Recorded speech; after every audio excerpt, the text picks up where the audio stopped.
어? 미국이 저희 그 한국을 민간 국가로 민간 국가가 뭐예요? 아, 아니 그러니까 민간 제가 외통이 나왔는데 민 국방위로가 있거든요. 아 민간 국가? 민감 국가예요. 이게 무슨 말이에요? 민감? 그러니까 그 어떤 영어로 뭐라고 그래요? 어떤 첨단 산업 어떤 그런 거래나 이런 거에서 또 최하위로 분류하는 나라로 저희를 1월에 뭐를 거래하는데? 민감. 네, 민감 그러니까 센시티브. 센시티브. 뭐를 하는데 민간 국가로 불렸어? 그러니까 어떤 뭐 원자력이나 인공지능, 뭐 첨단 기술 협력에 좀 제한을 걸 수 있는 그 민간 국가 리스트에 아, 선상 협력, 네, 한국을 추가한 1월에 추가하는 게 엊그제 알려졌는데 선박 협력 또 뭐가 있습니까? 첨단 산업기술들이나 아, AI나 아, 그거에 근데 그거는 이제 어떤 제가 보기에는 예를 들어서 선박이든 AI든 어떤 특정 기술 협력에 있어서 민감한 국가로 분류를 했다 이 말씀이죠. 저는 이렇게 받아들입니다. 결국 우리 대한민국이 미국의 진짜 한미 동맹의 오랜 역사를 가지고 있지만은 우리 현재 돌아가는 상황 등을 보건대 어떤 이 탄핵 주도 세력이 결국 집권했을 경우에 한미 동맹이나 또 어떤 동바적인 국제 질서 속에서의 어떤 염려를 가지고 있지 않나. 예를 들어서 AI, 뭐 선박 기술 등 이런 최첨단 기술에 있어서 결국 중국 등 특정 이 적성 국가의 어떤 이 누출될 위험이 있지 않나. 그런 면에 있어서 아마도 민감 국가라고 지정한 것 같습니다. 결국 한미 동맹이 튼튼하지만은 결국 과거 문재인 정부 사례 또 앞으로 탄핵 주도 세력이 집권을 했을 경우 지난 12월 7일 1차 국회 탄핵 소추안 대통령에 대한 거죠. 봤을 때 물론 삭제를 했습니다마는 윤석열 대통령이 북한, 중국, 러시아를 적대시하고 일본 중심의 개이한 외교 정책을 추구했다. 이게 탄핵 소추 사유입니다. 제가 1월 20일 트럼프 대통령 취임식 겸 미국에 가서 하원, 상원, 의회 지도자들 만났는데 정말로 통탄해야 하는 이런 분도 있었습니다. 통탄해야 하는. 이게 뭐라고 deplorable, lamentable 정말로 이런 표현을 쓰면서 deplorable 하면서까지 어떻게 이런 식의 탄핵 소추안을 위반할 수가 있느냐. 그러면 이 탄핵 주도 세력이 들어서면은 북한, 중국, 러시아하고 친하게 지내고 한미동맹 어떻게 되느냐. 결국 한미동맹이나 한미일 삼각 협력 아니면은 동북아 국제 질서 속에서 재앙이 될 수가 있다는 심각한 우려를 갖고 계십니다. 그래서 트럼프 행정부가 들어선 이후에 한미동맹은 굳건하고 견고하다고 믿지만은 앞으로 AI든 반도체 최첨단 기술 또 선박 등의 앞으로 있을 MRO 등 어떤 협력 등을 볼 때 중국 등 특정 국가의 미국과의 어떤 그런 기술 등이 넘어갈 가능성에 대해서 우려하지 않았나. 그래서 민감 국가로 지정하지 않았나 이렇게 보고 있습니다. 예. 마지막으로 공수처 특검법 발의해 주신 거 의원님 포함해서 14분이 서명해 주셨는데 혹시 다른 의원 근데 이거는 서명할 사람 분명 많습니다. 제가 일요일날 금요일날 오후에 늦게 하느라고 빨리 해가지고 14명인데 아마 이거 하려면요 거의 다가 찬성할 겁니다. 적어도 5, 60명 찬성할 겁니다.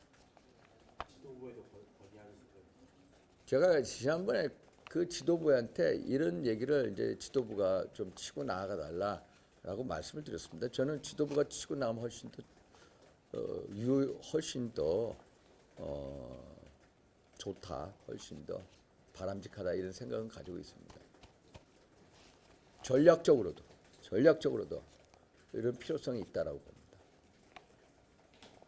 또 민간국가 질문 나와서 저는 드립니다. 야당에서는 그 미국이 우리나라를 민간국가로 지정하는 것과 관련해서 그 배경에 인사 여권에서 나오는 자체 홍보장 발언이 영향을 미쳤다. 그건 택도 안 되는 소리입니다. 택도 안 되는 소리. 핵무장이라는 것은요 앞으로 한참 걸리는 문제입니다. 어? 핵무장을 한다고 해서 어느 날 갑자기 핵무장이 되는 게 아닙니다. 우리가 핵무장, 저도 선제적, 제한적 핵무장을 하자. 제한적 핵무장입니다. 예를 들어서 한번 보십시오. 트럼프 대통령 앞으로 2기 4년 동안에 반드시 북핵을 용인할 수밖에 없다. 인정할 수밖에 없다라고 생각합니다. 왜냐하면 북한이 계속 개발 중에 대륙간 탄도 미사일의 발사 거리가 15,000km 정도 입증을 했습니다만은 아직까지 대륙간 탄도 미사일이 대기권 밖으로 나갔다가 다시 들어올 때 7,000, 8,000도의 고온을 견뎌야 됩니다. 이 마모되는 것을 막아야 됩니다. 그걸 제일 진입 기술이라고 Re-entry Technology라고 하는데 그것을 앞으로 4년 내 반드시 기술을 획득한다. 특히 러시아와 북한의 군사협력이 고도화되는 상황 속에서 그것은 앞으로 2, 3년 내, 앞으로 2년 내도 충분히 될 수 있다. 그것은 북한이 맘만 먹으면은 예를 들어서 LA든 뉴욕이든 마이애미든 언제든지 때릴 수 있다. 핵 공격할 수 있는 능력을 미국이 인정할 수밖에 없는 날이 온다. 그게 트럼프 4년 내에 이루어진다. 그렇게 되면은 미국은 결국 북한 핵을 용인할 수밖에 없다. 대륙간 탄도미사일의 배치를 철폐하라 요구할 거고 북핵 이제 폐기 아니라 동결로 가자. 소위 말해서 북핵 관리 정책으로 갈 수밖에 없다. 그러면 그때는 북한은 명실공히 핵 보유국으로 인정될 수밖에 없다. 그것은 한반도의 완전한 재앙이 될 것이다.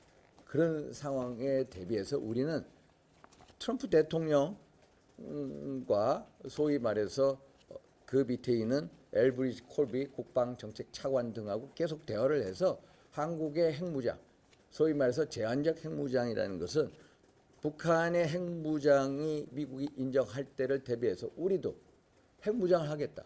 그러나 남북한이 동시에 핵 폐기를 해서 한반도 비핵화 선언을 돌아가겠다.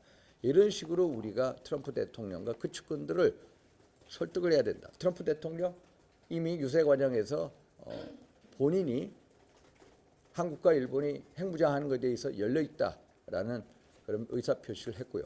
엘브리지 콜비는 현재 국방정책 차관입니다. 작년에 한국에 왔을 때 제가 만났습니다. 그 사람도 한국이 핵무장 하는 것에 대해서 용인하는 입장이고요.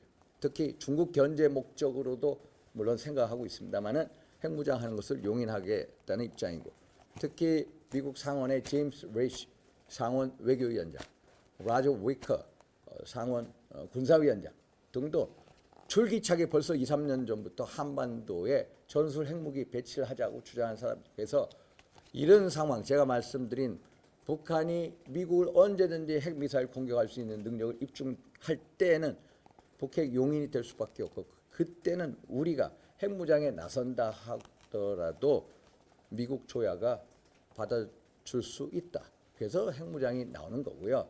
그 단계까지 가려면 앞으로 몇 년이 걸립니다. 몇 년이 한국의 핵무장은 미국의 동의하에 이루어질 수밖에 없다.